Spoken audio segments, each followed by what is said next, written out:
Olá, gente, tudo bom? É bom estar com vocês de novo aqui na Prática Presbiteriana, né?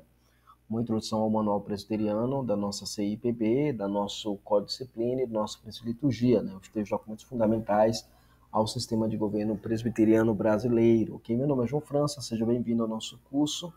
Se você ainda não é inscrito no nosso canal, gente, se inscreve no canal, ativa as notificações para que o conteúdo se torne relevante, para que pessoas possam ter acesso a esse conteúdo, tá bom? A aula de hoje nós vamos falar sobre a admissão de membros na Igreja Presbiteriana do Brasil. Seguindo aqui a questão, o nosso estudo de hoje será voltado para a discussão da admissão da membresia da igreja. Por quê? Porque na aula anterior nós consideramos os aspectos gerais no que diz respeito à membresia da igreja local.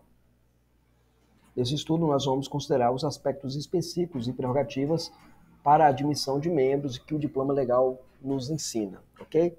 Após essa aula, você poderá, de fato, saber como, de fato, acontece o processo de admissão de membresia. Lembrando a você que nós estamos com a campanha de que você pode nos ajudar, né? E a maneira como você pode nos ajudar estará descrita na descrição deste vídeo. Dá uma olhada lá, tá bom? Um abraço, Deus abençoe. Vamos lá. Aqui nós temos aqui o artigo 16 da nossa CIPB que diz o seguinte: admissão aos privilégios e direitos de membros comungantes da Igreja dar-se-á por profissão de fé dos que tiverem sido batizados na infância, profissão de fé e batismo, carta de transferência da Igreja Evangélica, jurisdição a pedido sobre os que vierem de outra comunidade evangélica, jurisdição ex officio sobre membros de comunidade presbiteriana após o ano de residência nos limites da Igreja, a linha F, restauração dos que tiverem sido afastados e excluídos do privilégio de direitos da Igreja, e a linha G, a designação do presbitério nos casos do parágrafo 1º do artigo 48. Admissão de membros. Veja, a admissão de membros na igreja presbiteriana se dá no primeiro nível através da profissão de fé daqueles que foram batizados na infância. Uma criança ela é batizada na infância, ela recebe o selo do batismo e ela agora, no determinado período entre a idade da infância até os 18 anos, nesse período ela deverá proclamar publicamente a sua fé, dizendo que confessa a fé em Jesus Cristo. É claro que a expressão, a profissão de fé não é necessariamente o elemento original no sistema presbiteriano, até onde nós pesquisamos, é uma prática exclusivamente congregacionalista e depois foi incorporado ao presbiterianismo por influência congregacionalista. Originalmente o presbiterianismo não tem essa prática. O segundo fato é que você tem a profissão de fé e batismo. Quando é que isso acontece? Veja, a profissão de fé e batismo é quando um adulto convertido que não tenha sido batizado na infância, ele adere à igreja, ele abraça Jesus Cristo, ele ama o Senhor Jesus Cristo, ele quer seguir a Jesus Cristo e por meio disso ele decide se tornar membro de uma igreja genuinamente evangélica, no caso da Igreja Presbiteriana do Brasil, ele decide ser membro dessa igreja e ele no ato da membresia ele recebe o batismo e professa publicamente a sua fé em Jesus Cristo, né? Também a questão da carta de transferência da igreja evangélica, que é um outro ponto interessante aqui, essa carta de transferência da igreja evangélica, é a ideia de que igrejas evangélicas elas podem emitir cartas de transferência solicitadas pela igreja presbiteriana ao conselho da igreja local. É claro que associado a isso você vai encontrar lá a jurisdição a pedido também dos que vierem de outra comunidade evangélica. São dois métodos distintos. O primeiro diz respeito ao envio de uma carta correspondência informando sobre a vida deste membro que está agora querendo ser membro da igreja presbiteriana. Então a carta é enviada para a igreja presbiteriana. A jurisdição a pedido é quando o conselho avalia a vida daquele indivíduo, vê a vida daquele indivíduo e ele decide agora como indivíduo, ele agora quer ser membro daquela igreja e ele vai aderir doutrinariamente à igreja no sentido da sua doutrina, do seu governo, e escrever de próprio punho sobre isso e dizer os motivos que levaram a tomar aquela decisão de se tornar membro da igreja presbiteriana do Brasil. Lembrando que nos tempos modernos, dias de hoje, na última decisão do Supremo Conselho de 2022, está valendo o seguinte critério para associar-se, tornar-se membro da igreja. É a subscrição integral aos documentos confessionais de Westminster, Confissão de Fé e os seus dois catecismos. Existe também a chamada jurisdição ex officio, né? Essa jurisdição ex officio, ela acontece com membros que vêm da igreja presbiteriana, que passa um ano numa igreja local, né? Ou seja, eu sou da igreja A e vou morar numa cidade onde tem uma igreja B presbiteriana também, e aí eu frequento essa igreja B durante um ano, e depois desse um ano de frequência, se eu não procurei o conselho para emitir a minha carta de transferência, o conselho ele pode, daquela igreja B, me arrolar ex officio como membro daquela igreja dentro desse percurso, desse período de tempo de um ano de frequência à igreja. A linha F, restauração dos que estiverem sido afastados ou excluídos dos privilégios e direitos da igreja.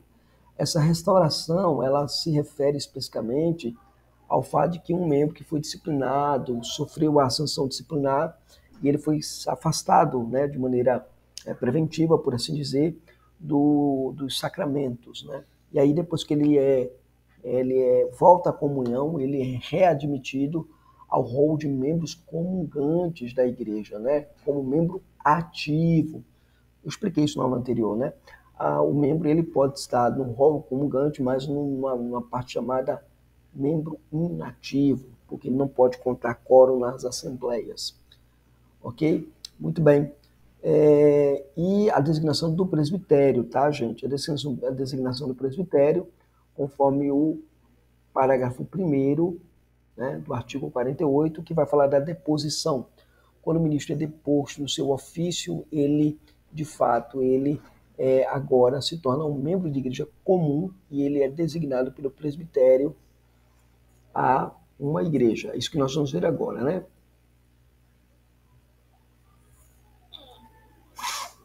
Aqui, ó, admissão de membros. Então tem aqui, ó, designação do presbitério. O que é? É quando a CIPB, do artigo 48, a linha A, usa o termo deposição, significa que a perca do ofício e do seu exercício, mas não ele é excluído da comunhão da igreja. Por isso, o presbitério, neste caso, designa uma igreja aonde o membro será arrolado, como nós vemos no parágrafo 1º do artigo 48, conforme também está no Código de Disciplina da CIPB, artigo 9, linha D, que ele sofre a deposição. Na linha C, ele sofre a exclusão. Na exclusão, não cabe transferência para outra igreja, porque ele foi excluído da Igreja Presbiteriana do Brasil. Na linha D, ele foi deposto do seu ofício, mas ele continua como membro, e por isso o artigo 48, parágrafo 1º, ele estabelece a designação do presbitério para onde aquele membro vai congregar dentro dos limites do concílio, ok? Muito bem. Artigo 17. Admissão de membros não comungantes, ou seja, os bebês, né, os infantes. Os membros não comungantes são admitidos por, corrigindo, não bebês, né, mas não comungantes, tá? Batismo na infância de menores apresentado pelos pais responsáveis. Então, a pessoa foi batizada, veio para a igreja presbiteriana com o seu filho, né?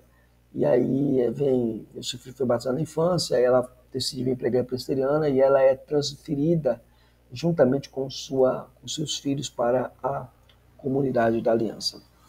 A transferência dos pais ou responsáveis também. Quando os pais ou responsável, né, são transferidos automaticamente, neste caso aqui especificamente, sendo bebês, a transferência também é automaticamente realizada. E a jurisdição assumida sobre os pais ou responsáveis, ou seja, a jurisdição é quando ele está lá naquela igreja, naquela comunidade, igreja durante o período estabelecido, o conselho se reúne e vai assumir essa família. Então não é só os pais que vêm, mas os filhos também vêm nessa jurisdição assumida. Aqui eu tenho o batismo infantil, como sendo, de fato, uma maneira pelo qual o membro não comungante ele pode ser transferido. Ele foi batizado na infância e ele é transferido junto com seus pais para a igreja para onde ele quer ser transferido. A transferência dos pais ou responsáveis também é mantida, ou seja, quando os pais se transferem para uma comunidade, os filhos são automaticamente transferidos. E a última questão, a jurisdição assumida sobre os pais ou responsáveis. Se a igreja assume a jurisdição, ela automaticamente assume a jurisdição também sobre o filho menor. Né? O filho menor aqui, o filho que não pode dar a sua resposta única a isso, ok? Isso é um ponto muito interessante no texto. A terceira seção, você tem aí a questão da membresia ainda. No artigo 18 diz que a transferência de membros comungantes da igreja ou congregação dá-se-á por carta de transferência com destino determinado. Isso por jurisdição ex officio. Analisemos esses dois casos. Transferência de membros, qual membro, né? Ou seja, qual membros de onde? São membros da igreja presbiteriana do Brasil. Enquanto que o artigo anterior tratava dos membros de linhas gerais, tanto presbiterianos quanto de comunidades evangélicas, aqui o artigo 18 trata especificamente dos presbiterianos. Então, uma carta, né, uma carta de membresia, ela deve ser entre concílios, de concílio para concílio. O membro nunca vai portar a sua carta. Note que o membro ele não sai da igreja e para uma outra igreja presbiteriana levando a sua própria carta.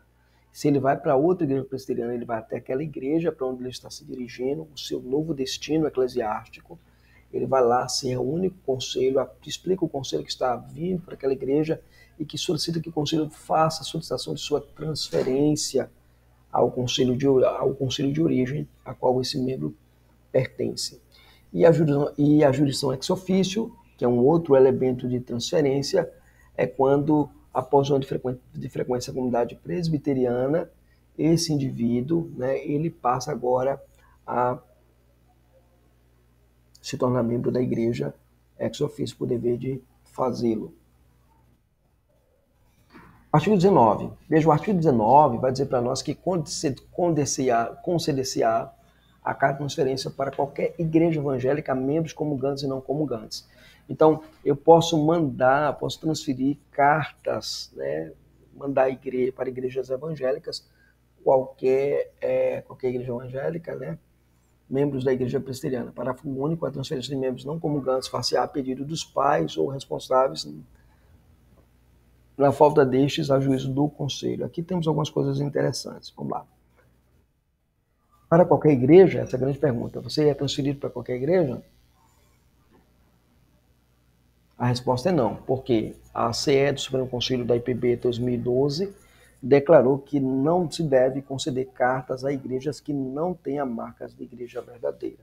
Eu tenho um membro sob minha tutela e ele quer ir para uma outra comunidade evangélica e eu vejo que aquela comunidade evangélica é uma comunidade bíblica, séria, então há transferência. Mas eu vou para um caso de uma família que deseja ir para uma outra igreja que não tem uma doutrina sadia e bíblica, não se fará transferência desses membros. Tá, mas eles querem ficar lá, o que é que você faz então? Né? Você exclui eles do rol de membros, mas você não dá a transferência, ok? Você não é conivente com o falso ensino e com a falsa doutrina, ok? A transferência de menores também não é automática nesse caso aqui. Notaram, né, que a transferência do parágrafo único, a transferência de membros não comungantes far-se-á a pedido dos pais ou responsáveis na falta destes a juízo do conselho.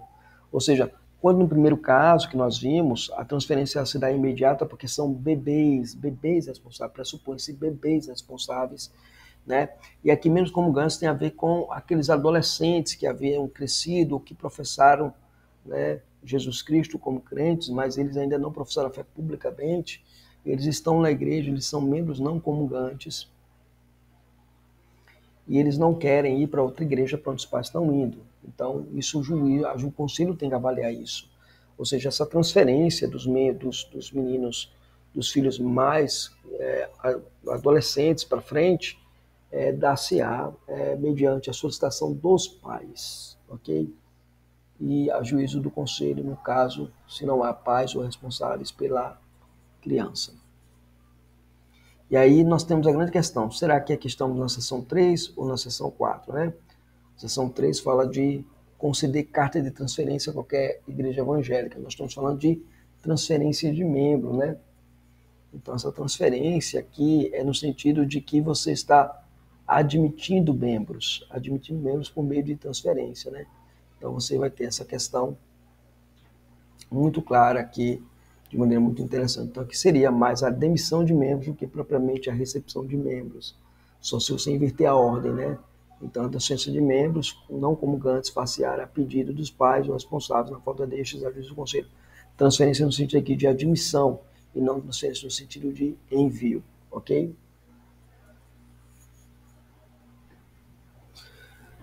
Artigo 20. Não se assumirá a jurisdição sobre membros de outra comunidade evangélica sem que o pedido seja feito por escrito, acompanhado das razões. Parágrafo único. Em hipótese alguma, se assumirá a jurisdição ex officio sobre membro de qualquer outra comunidade evangélica. Aqui é interessante, né? Aqui você parece que tem um duplo uma dupla decisão, uma anulando a outra. Na verdade, não é isso que acontece aqui. No primeiro caso, você tem lá uma jurisdição a pedido, né? Você não vai, de fato, ela só acontece dessa forma. Você quer ser membro daquela igreja, você redige um documento, diz os motivos que levaram você a se tornar membro, querer se tornar membro daquela igreja, e assim se efetiva a transferência. O outro caso é que, no parágrafo 1, para lembrar que você não pode assumir transferência de ninguém, né, a jurisdição ex officio sobre membro de qualquer outra igreja evangélica. Não existe jurisdição ex officio para membros de outras igrejas, por dever de fazer. Você não é obrigado a transferir um membro de uma igreja que ele frequenta durante X anos lá. Você não é obrigado, né? Mas do membro presbiteriano você é obrigado, é um dever seu de fazê-lo. Então, o pedido a tornar-se membro da IPB é por meio da adesão doutrinária formalizada por escrito, né, e apresentando as razões para aquilo. Aqui nesse caso aqui, quando diz que você não deve assumir jurisdição sobre outra comunidade, não cabe jurisdição ex officio. Por quê? Porque não é um membro da igreja presbiteriana, né? É um membro de uma outra igreja e você não pode assumir jurisdição sobre ele ex officio, né? Para membros de outra comunidade evangélica, a porta de entrada é a jurisdição a pedido, né? Então, vamos lá. Na jurisdição a pedido, ele vai lá e formaliza a sua jurisdição a pedido no sentido do membro, né? Há alguma exceção? A única exceção que nós podemos encontrar é o batismo de infantes que vem de outra comunidade evangélica. Ele é apresentado ao sacramento do batismo a pedido dos pais, não dele mesmo, ok? O bebê não tem esse discernimento ainda.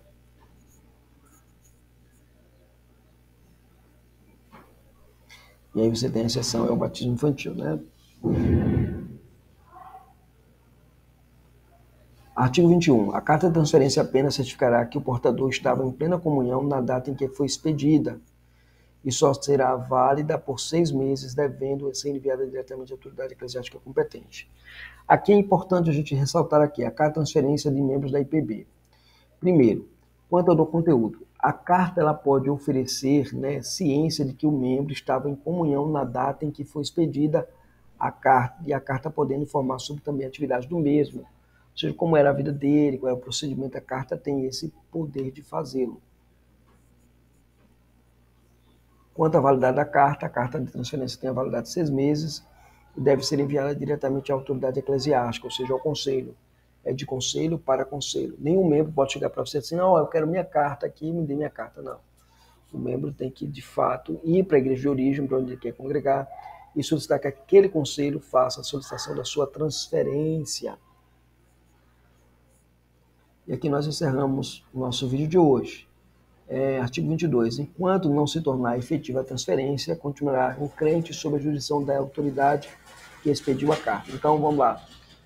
Enquanto aquela igreja B não recebeu a sua carta, a igreja A continua sendo responsável por você. Então, a responsabilidade é tudo agora da igreja anterior ainda, enquanto não se efetiva a transferência, né?